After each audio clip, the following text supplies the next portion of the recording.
Welcome back to the channel, everybody. Picked this up today at a estate sale.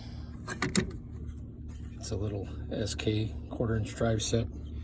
Got some oddball stuff in there. So first of all, this is like a vintage Mac extension spinner handle.